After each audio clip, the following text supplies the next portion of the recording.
5 की पंचायत में आपका स्वागत है। नमस्कार, आपके साथ मैं हूं साक्षी जोशी।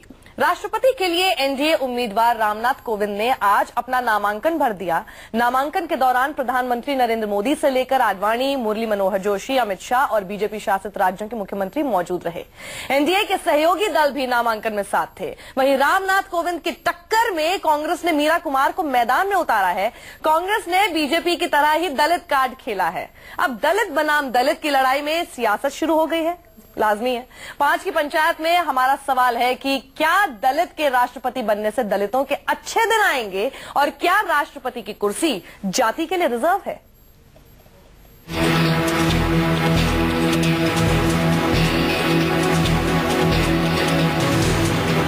मेरी मान्यता भी है कि राष्ट्रपति का पद दलगत राजनीति से ऊपर होना चाहिए। बीजेपी का दलित चेहरा दलित हम ला रहे हैं, तो रामनाथ जी को भी साफ कर जाते। वहाँ यूपी में अनुसूचित जाति में है, यहाँ पर 1% लोग हैं। बिहार की बेटी है, दलित की बेटी, जगजीवन बाबू की बेटी।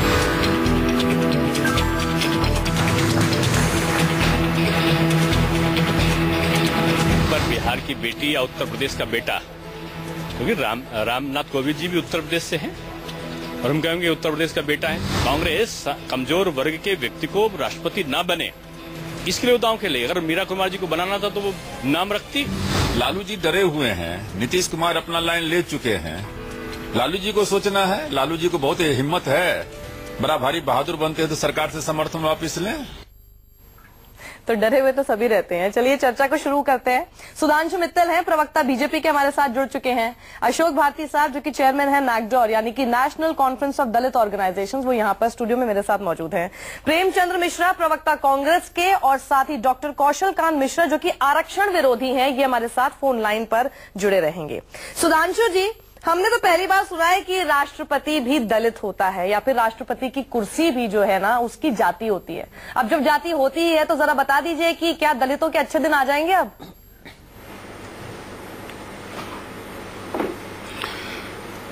आपने बड़ी अच्छी बात करी है। मेरा मानना है साक्षी जी कि राष्ट्रपति, उनका पद इन सबसे बड़ा होता है और आदर्श तो ये होता कि इस पे चुनाव ही नहीं होता, सर्वसम्मति से उनका चयन होता तो बहुत ही अच्छा होता है। हमारी सरकार ने कोशिश भी करी, इससे पहले ना प्रणब बाबू के जमाने में ना प्रतिभा पाटिल जी के जमाने में कोई आम सहमति बनाने की कोशिश हुई थी। हमने कोशिश भी करी। और दूसरा मैं स्पष्ट भी ये कर दूं कि जहां तक चुनावी गणित का सवाल है वो भी नहीं, दलित पे बात कीजिए। दलित पे सुधांशु जी, गणित बहुत हो गया। दलित पे बात करना चाहते हैं। राष्ट्रपति की कुर्सी की जाति कब से होना शुरू हो गई? दलित पे क्या बात करना चाहते हैं? ये हमने कब कहा कि उनकी जाति हो गई, राष्ट्रपति की कुर्सी की जाति की कुछ हो गई? ये हमने कब कहा? एक व्यक्ति चुने गए हैं और हर व्यक्ति की कोई, क्योंकि एक जात है तो जात है उनकी। नहीं तो क्यों बतानी आपको इतनी जरूरी पड़ गई? प्रेस कॉन्फ्रेंस में कितनी बार जाति की राजनीति करना, उसकी हर एक कोई जो है, हर एक कोई आज के परिप्रेक्ष्य में इस समाज को आगे बढ़ाना चाहता है और जब इस समाज को मुख्य धारा में लाते हुए उस समाज का उत्थान के लिए कोई भी कार्य करता है तो कोई भी जना उसको स्पष्टता से रखता भी है। इसमें कोई बुराई भी नहीं है। चलिए प्रेमचंद्र मिश्रा जी हमारे साथ हैं। हिंदुस्तान ने एक बारबेरिक, प्रेम जी एक बात बताइए। चलिए एनडीए की तरफ से एक मिनट खत्म कर लूंगा। जो उम्मीदवार रख देगा, 1 मिनट आ रही हूँ आगे। सुधांशु जी जरा शुरुआत कर लेते हैं डिबेट की। एनडीए की तरफ से चलिए रख दिया गया एक जो उम्मीदवार का नाम रखा गया, दलित हैं वो, चलो ये मतलब ये भी बात ठीक है। उनके सामने दलित ही रखना जरूरी था क्या आपकी तरफ से भी? कोई और नहीं रखा जा सकता था? दलित के सामने दलित ही जीत पाएगा या फिर दलित के सामने दलित को ही खड़ा करना पड़ेगा? देखिए, आपने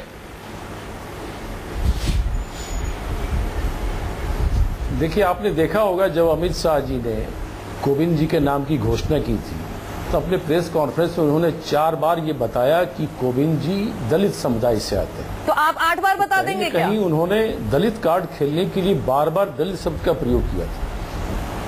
हमारे प्रेस कॉन्फ्रेंस में एक बार भी ऐसा नहीं बताया गया। मीरा कुमार जी की अपनी एक शख्सियत है, बताने की जरूरत ही नहीं थी। जब आपने उन्हें लोकसभा स्पीकर बनाया था तभी इतनी बार बता दिया गया था कि वो दलित है। अब बताने की जरूरत ही नहीं पड़ती। सुनिए ना, 17 पार्टियों का, हमारा 17 पार्टियों का मीटिंग हुआ, सभी विपक्षी दलों ने सर्वसम्मति से उनके नाम का फैसला लिया। चूंकि हम एक योग्य उम्मीदवार देना चाहते थे, इसलिए हमने दिया। राष्ट्रपति के पद की एक गरिमा होती है, बिल्कुल होती वहां है। उस पद के लायक व्यक्ति जाए तो जाओ, जो एक गौरवशाली परंपरा रही है इस देश में, उसका निर्वहन करने में निश्चित तौर पे आज के डेट में मीरा जी की उम्मीदवारी सबसे ऊपर है, सबसे बेहतर है। तो हमने एक नया नाम दिया। और किस अंदाज से बोल रहे हैं? काम पर तो कोई बात ही नहीं कर रहा है। खेमे में किसकी क्या मेरिट है इस पर कोई बात ही नहीं कर रहा है। आपने दलित रखा, चलिए हम भी फिर दलित रखते थे। ये तो दलित ही दलित हो रहा है, दलित बनाम दलित हो रहा है। मीरा कुमार जी के मेरिट पर कोई संदेह हो सकता है क्या? संदेह की तो फिर तो वो तो कोविंद जी के भी नाम पे के ऊपर संदेह नहीं हो सकता ना सर। मीरा जी की एक पर्सनैलिटी है और मैं समझता हूँ उनके नाम पर कोई विवाद भी नहीं है और सबसे बेस्ट कैंडिडेट है। अशोक जी, आप सुन रहे हैं इनकी बातों को, यहाँ एकदम फाइट है। आ रही हूँ सुधेन, हाँ आ रही हूँ सुधांशु जी, एक सेकंड बस ये अशोक जी का एक रिएक्शन ले लूं, क्योंकि आप दोनों की बातें उन्होंने सुन ली है। अशोक जी, आप ये देख रहे हैं कि एक तरह से एकदम बैटल ये हो रहा है कि दलितों का बड़ा मसीहा कौन है। तुमने एक दलित रखा, चलिए हम भी एक दलित रख देते हैं। अब हम ये जो है ना दिखाते हैं कि दलित कम से कम हमसे दूर तो नहीं जाएंगे, लेकिन इन सबके बीच लगता है आपको दलितों का कुछ उद्धार होने वाला है? देखिए, मैं तो 2-3 बातें साफ साफ बताना चाहता हूँ कि पहली बात तो ये कि भारत में जो व्यवस्था है वो वेस्टमिनिस्टर मॉडल है और वेस्टमिनिस्टर मॉडल के अंदर राष्ट्रपति जो है प्रधानमंत्री की सलाह पर काम करते हैं। यानी प्रधानमंत्री जी जो करेंगे वही बात, या मंत्रिमंडल जो काम करेगा वो राष्ट्रपति जी को उसके ऊपर फैसला करना है। इसमें ये बात जरूरी है कि राष्ट्रपति को इतना ज्ञान होना चाहिए, देश के संविधान का ज्ञान होना चाहिए, देश की परंपराओं का ज्ञान होना चाहिए, देश की जो राजनीतिक प्रक्रिया है, लोकतंत्र के बारे में जानकारी होनी चाहिए। और मुझे लगता है इस मामले में दोनों कैंडिडेट इस बात को जानते हैं। लेकिन सवाल ये है, यदि ये पॉलिटिकल पार्टियां, चाहे कांग्रेस हो, चाहे अपोजिशन हो, चाहे भाजपा हो, दलितों की अपेक्षा, दलित राष्ट्रपति से ज्यादा इस बात की अपेक्षा है कि सरकार दलितों के लिए क्या काम करती है। आज देश में इतना सारा दलितों के सामने चुनौती बनी हुई है, यदि उन चुनौतियों को लेकर अगर रूलिंग पार्टी या अपोजिशन पार्टी अगर दलितों के सवालों को लेकर एक दूसरे के साथ कंस्ट्रक्टिव एंगेजमेंट में होते तो शायद दलितों का भला होता। इतने सालों से आरक्षण चला आ रहा है, लेकिन आरक्षण से भी कितना उद्धार हो गया ये हमने देख लिया है। अभी आरक्षण विरोधी डॉक्टर कौशल कांत मिश्रा जी हमारे साथ फोन लाइन पर जुड़ गए हैं।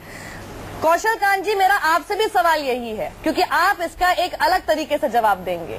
क्या दलितों का उद्धार हो पाएगा ये जिस तरह के डिसीजन लिए जा रहे हैं उससे? पहली चीज तो मैं बता दूं कि जो आप कह रहे हैं कि आरक्षण विरोधी, यहाँ पे आरक्षण विरोध की बात नहीं है। हम आरक्षण का विरोध सिर्फ इसीलिए करते हैं क्योंकि आरक्षण के नाम पे पॉलिटिक्स होती है। आज पॉलिटिक्स का लेवल इतना ऊपर चला गया है कि जो हमारे देश की पहली कुर्सी है उसमें भी पॉलिटिक्स हो रही है। बीजेपी ने एक नाम डिसाइड किया कोविंद जी का, उसके बाद दूसरी सारी विरोधी पार्टियों ने मिल करके ही दूसरा नाम डिसाइड किया मीरा जी का, और दोनों में सिमिलरिटी है कि दोनों एक पर्टिकुलर जाति को बिलोंग करते हैं। तो जहां से आप इस चीज से ये एग्जाम्पल समझ सकते हैं, ये इतना बड़ा डिवीजन हमारी सोसाइटी का हो रहा है सिर्फ जाति के नाम पे, जबकि हमारे कॉन्स्टिट्यूशन के जितने भी कर्णधार हैं सबका ये कहना है कि जाति खत्म होनी चाहिए।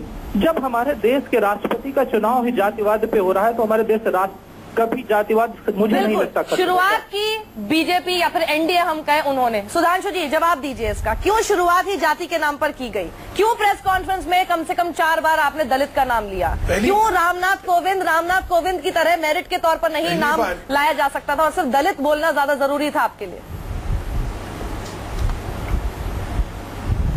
अच्छा, वैसे किसी दलित को अगर सर्वोच्च पद पर मनोनीत करा जाए इससे बुराई क्या है? और इसमें किसी का, इसमें खिलाफत किस बात की, इसमें विरोध किस बात का है? अगर आप हिंदुस्तान के समाज का आज तक का प्रतिबिंब देखें तो एक बर्बरतापूर्ण समाज से आज एक सभ्य समाज की ओर का जो सफर है उसमें दलितों को मुख्य धारा में लाके उनको समाज का अंग बनाना ये एक सबसे बड़ी उपलब्धि है हिंदुस्तान की। सुधांशु जी, आपने एक सवाल खड़ा किया शुरुआत में जिस पर रिएक्ट करना चाह रहे हैं अशोक भारती जी। अशोक जी, देखिए सुधांशु जी, मैं आपकी जानकारी, आपको पता होगा, पहले अपनी बात खत्म कर लूं। ये बात गलत है। नहीं, क्योंकि आपने सवाल ये खड़ा बात किया, गलत है। तो उसी का तो जवाब साक्षी जी, ये दे बात दीजिए गलत है। ना। मेरी बात ही भी आपने पूरी नहीं। नहीं, बिल्कुल आप सही कह रहे हैं। अभी मैंने पूरा सवाल ही नहीं रखा। हाँ, तो पहले सवाल का जवाब ले लेते हैं, दूसरा सवाल आप फिर दोबारा खड़ा कीजिएगा, पहले उसका जवाब मैं ये कहना चाहता हूं कि माननीय अटल बिहारी वाजपेयी जी के समय में देश में 3 दलित राज्यपाल थे। कभी दलित का सवाल उन्होंने इतनी जोर शोर से नहीं उठाया जितना कि बिहार के चुनाव में रामनाथ कोविंद जी के बारे में बताया गया, और अब जब उनको राष्ट्रपति के लिए नॉमिनेट कर रहे हैं तब बताया जा रहा है। हमें तो बहुत सारे लोगों को तो पता भी नहीं था कि रामनाथ कोविंद की जाति दलित है या नहीं है। बिल्कुल, अब आप जवाब भी दीजिए और फिर आप अपनी बात आगे कंप्लीट कीजिए सुधांशु जी। जी, और मुझे तो लगता है कि इसका प्रचार करना बहुत ही अच्छा है, क्योंकि दलित समाज के आंख में एक स्वप्न जागता है, एक चेतना आती है, एक नया आत्मविश्वास आता है कि जिस मुख्यधारा से समाज की उनको अलग रखा गया था, अब वो उसके न केवल अंग हैं, अभिन्न अंग है, लेकिन अब उस समाज को जो है नेतृत्व की भी क्षमता दी गई है। इसमें बुराई हो, इसमें बुराई समझने की जगह। अच्छा ठीक है, आप इस तरह से इस बात को देखते हैं सुधांशु जी, आज एक ऐसा, आप इस तरह से देखते हैं इस बात को, के.आर. नारायणन जी को जब वाइस प्रेसिडेंटशिप के लिए खड़ा किया जा रहा था तब उन्होंने ये बात रिपोर्टर से की थी, do not over emphasise my caste, do not over emphasise. एक दलित खुद कह रहा है कि मेरी जाति को आप ओवर एम्फसाइज करके मत बोलिए। सुनिए ना, Sakshi ji, don't over emphasize, that does not mean do not emphasize, और it does not mean do not mention. यहाँ पे रामनाथ कोविंद जी के बारे में सिर्फ उनकी जात की बात नहीं हो रही है, तो मेंशन तो क्षमता के बारे में बात हो रही है, पत्र में मेंशन हो जाता है ना सुधांशु जी, प्रेस कॉन्फ्रेंस करके 4 बार मेंशन करना ओवर एम्फसाइज ही होता है।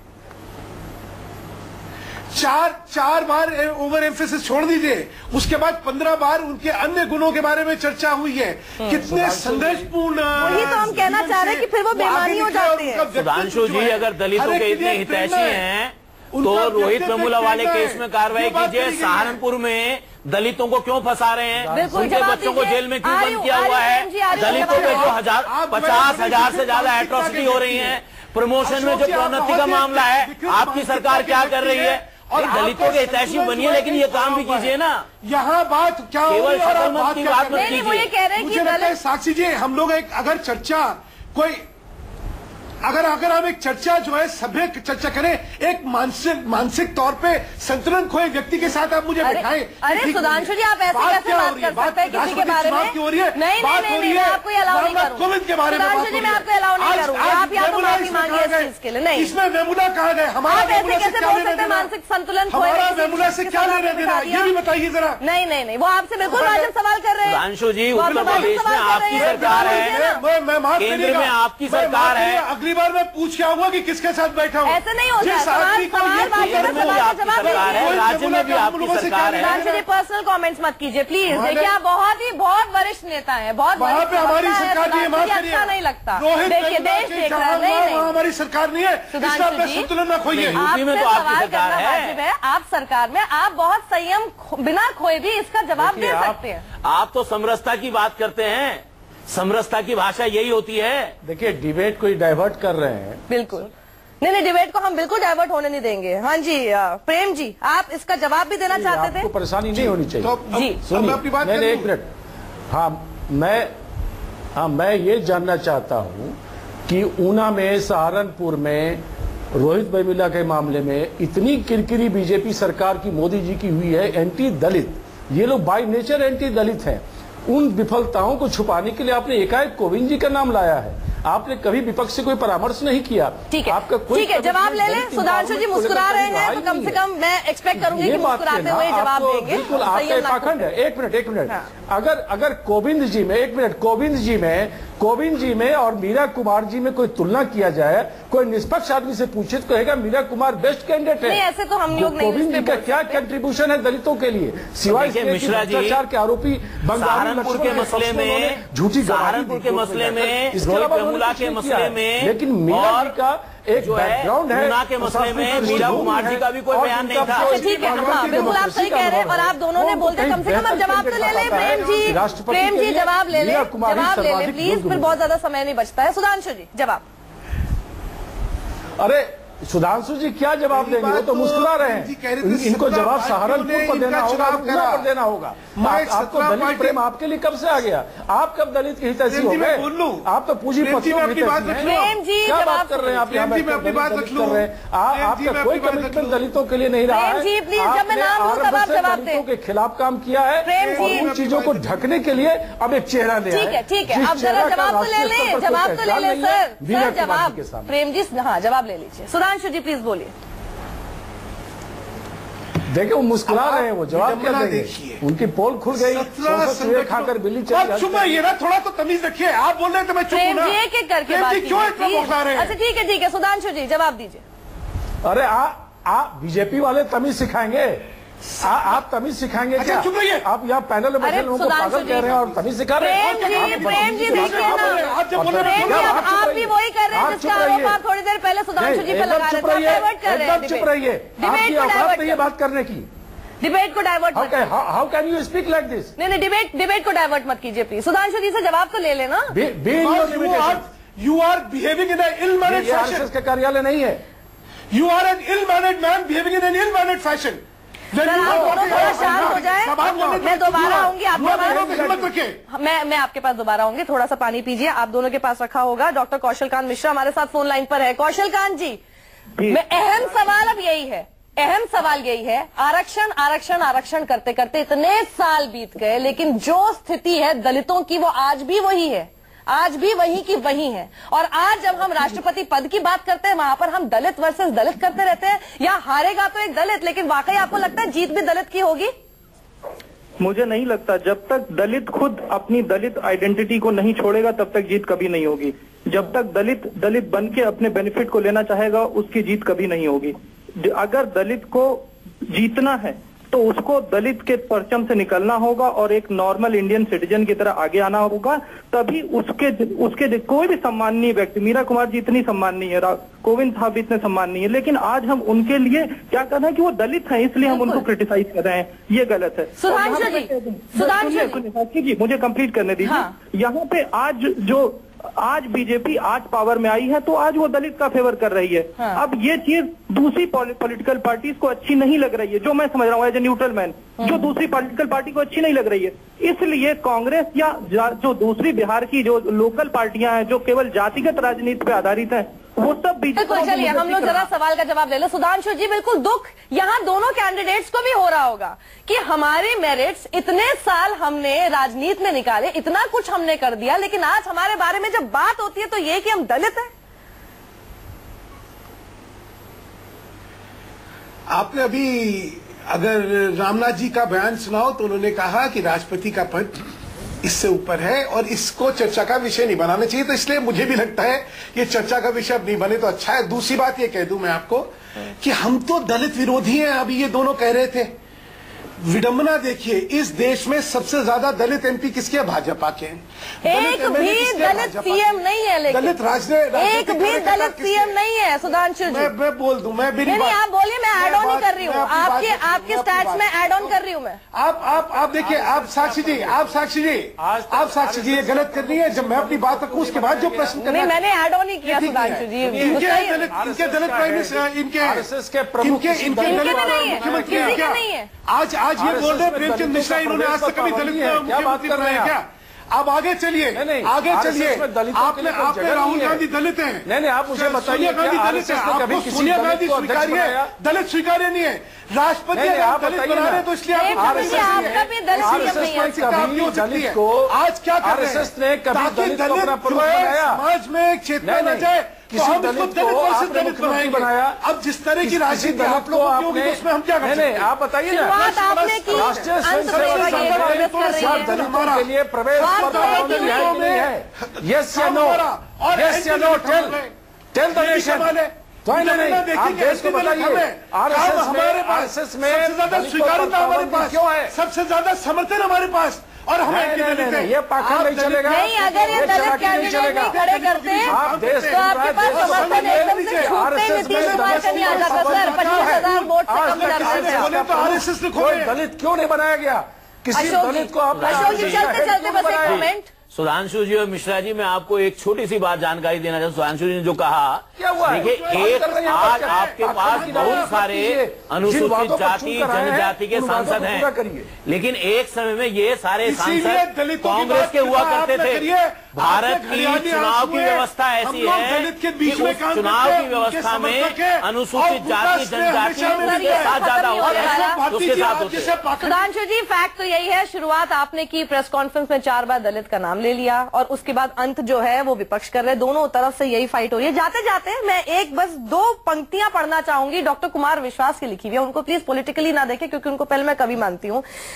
उन्होंने बहुत अच्छा लिखा है, 70 बरस बिताकर सीखी लोकतंत्र ने बात, महामहिम में गुण मत ढूंढो, पूछो केवल जात। आज यही हो रहा है, हम सबको यही लगने लग गया है कि राष्ट्रपति भी अब दलित होने लगा है। बहुत बहुत शुक्रिया हमारे साथ जुड़ने के लिए। 5 की पंचायत में फिलहाल इतना ही, एक ब्रेक के बाद भी खबरें रहेंगी जारी। नमस्कार।